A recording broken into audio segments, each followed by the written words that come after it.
Did you understand you're charged with the offense of burglary of a habitation? That's a second-degree felony. The range of punishment is anywhere from 2 to 20 years in prison and up to $10,000 fine. Did you understand? Yes, Your Honor. All right. After reviewing State's Exhibits 1 and attachments, the court will find there is sufficient evidence to find you guilty. Court will find you guilty of proceeding with sentencing. Your Honor, we have applied for deferred adjudication. Are we proceeding with sentencing? Yes, Your Honor. Anything you wish to say on behalf of your client? Yes, Your Honor. It's my understanding that this is her first offense, albeit there were very many on that day. She has led a very, very rough life. Her parents were abusive. She has had a rough go of it. Doesn't excuse what she's done. She also has learned, sadly, the hard way of choosing better companions to spend her time with. I can say on her behalf, however, I've been in touch with her grandfather. She has a very good support system with him. I've been in constant touch with him, and he agrees that she needs to take some responsibility for this, but on the same note, too, he doesn't want this to ruin her life. Wants the opportunity for her to be able to go forward and hopefully put this behind her. She has a child, 2-year-old son, who's currently with the father, and she wants to be able to see her son again. She wants to be able to get a job, repay these victims, and move forward. All right. How old are you? I'm 18, Your Honor. How far did you go in school? I'm up to a junior, and I'm completing school in the jail. All right. Is Child Protective Services involved? No, ma'am.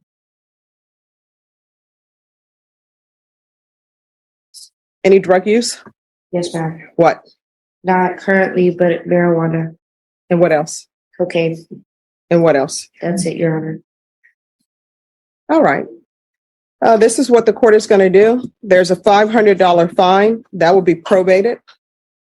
The person who has your 2-year-old, the father, how old is he? 21, Your Honor. And who does he live with? He lives with himself. He has his own house. All right, we can go off the record. Ms. Frosto, at some point in your life, the way somebody raised you, what somebody did to you is no longer an excuse to behave the way you do. Yes, Your Honor. If you continue on the path that you continue on, if you continue hanging around with people who mean you no good, who are up to no good, what's going to end up happening is you're going to find yourself missing a majority of your 2-year-old's life. And then your 2-year-old may or may not be in somebody's court saying, my mom was no good, and my mom treated me bad, and my mom put her friends before me. Wow. Big credit to the judge for staying patient after the defense gave an emotional, over-the-top explanation blaming bad influences and a tough childhood for a string of burglaries. The judge wasn't buying IT. In the end, the court made it clear. Hanging out with criminals and using all kinds of drugs doesn't exactly qualify someone for Mom of the Year. Clip 2. Well, look who showed up, the courtroom's self-appointed life coach, throwing around phrases like sophisticated woman and mature for my age, hoping that somehow makes everyone forget about missed probation check-ins and felony charges. But let's give the judge some credit. They didn't fall for the emotional speech or the birthday tear show. They kept it real. Maybe your parents gave you a rough start, but you're the one who chose to ignore the rules and dive headfirst into the mess. Yes, Your Honor. So you're going to have to do better. Good luck to you. Thank you, Your Honor. You're welcome. Thank you, Your Honor. The same Aria Eden Frosto, who was placed on deferred adjudication in 2023, CR 01688, for the offense of burglary of a habitation on May 1st, 2023, for a term of 6 years. Is that you? Yes, Your Honor. All right, state. Violated condition number 42 in Bexar County, Texas. The defendant, Aria Eden Frosto, did then and there fail to report to the supervision officer as directed for the weeks of September 25th, October 2nd, October 9th, and October 16th, 2023, in violation of condition number 42. How do you plead to that? True or not true? True. And Your Honor, sorry. Do you waive? Yes, ma'am. We waived the other violation alleged in the motion. Any objection? No objection, Your Honor. Did you understand by pleading true to violation of condition number 42, the court could find it true, grant the motion, find you guilty, sentence you up to 20 years in prison and up to a $10,000 fine? You need to speak up. Yes, Your Honor. Knowing that, do you still wish to plead true to violation of condition 42? Yes, Your Honor. Court will find violation of condition number 42 true. Is there a proposed agreements? There's not, Your Honor. The state is asking for a cap of 8 years in the prison, and I know the defense wants to ask for something else, Your Honor. All right, defense, what are you requesting? Yes, Your Honor, my client is requesting that, respectfully requesting that we possibly continue on probation. Okay, you're going to need to speak up. And everyone, you need to whisper. We're on the record. And if people are having reunions instead of chatting about cases, I'm going to ask that you hold off on your reunion talks. Yes. Your Honor, respectfully, my client is requesting that she be reinstated on probation and subject to any programs that the court might deem appropriate. My client would also like to address the court if. All right, can you raise your right hand? Do you solemnly swear or affirm the testimony you give will be the truth and nothing but the truth, so help you God? Yes, Your Honor. All right, you can lower your hand, state your name for the record. My name is Aria Eden Froster. All right, what would you like to say?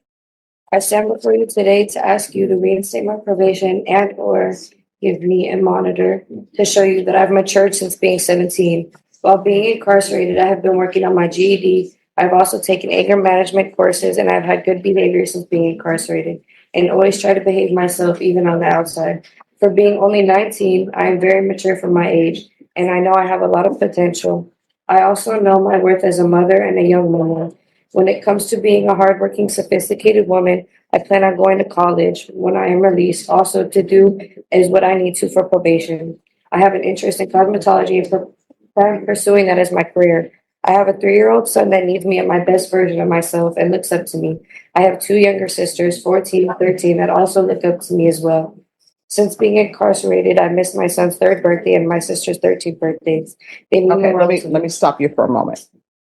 So the main question for me is, why are you not reporting?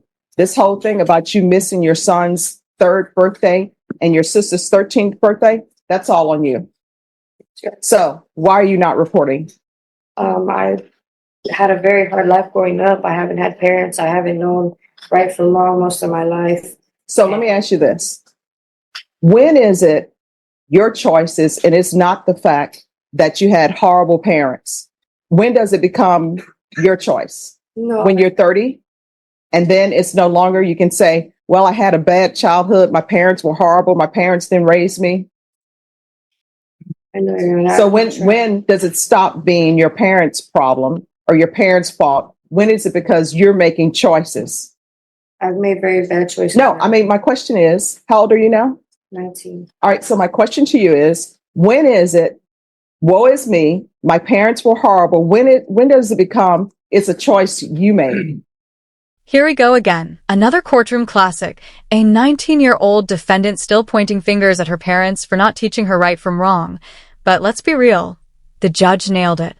At some point, you've got to stop using the bad parents excuse, especially when you're grown and your probation officer is just a phone call away. And here's the kicker. She wants sympathy for skipping probation, even though she's still leaning on her mom and dodging real responsibilities. Seriously? From wrong, which I don't understand how that's even possible. But your excuse is, I don't know right from wrong because I didn't have any parents to teach me right from wrong. And you're 19, correct? Yes, sir. So at what age will you stop making an excuse that I don't know right from wrong because my parents didn't teach me? What age will you be when you won't come before another court or somebody else using that as an excuse? Tell me. I'm sorry, Your Honor. Stop that. All right. So here's my other question. Why are you not reporting? I had no transportation and I was trying my best. And I called him multiple times telling him my circumstance. And that was my probation officer. Let me ask you this. Were you eating food? You need to say yes or no. Yes, Your Honor. So did you have a job? No, Your Honor. So how were you supporting yourself? As best as I could. No, what does that mean? How were you eating and supporting yourself if you didn't have employment? I had my mom, but All right, so you had your mom, the same mom who's a horrible parent who didn't teach you right from wrong, correct? I chose her as my mom. She adopted me, but they had already said I had warrants out. So were you living with her? Yes. And where is your 3-year-old? He's with me and his dad. Back and forth. I see him on the weekends. All right. So this is what I'm looking at. When this plea bargain was done, there were many cases that were taken in consideration. Have you paid any of the restitution? Yes, Your Honor. I paid it when I went to probation the first time.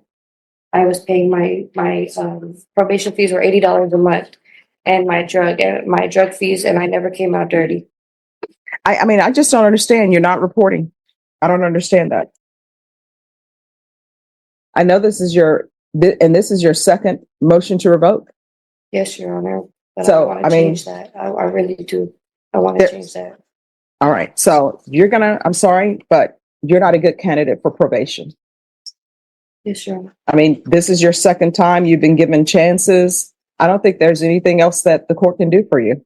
I mean, I don't think she has any prior history that would exclude her from potentially a shock probation, but I'm going to find her guilty. And as previously stated, I'm finding violation of condition number 42 true. There's to be no unsupervised contact with minors.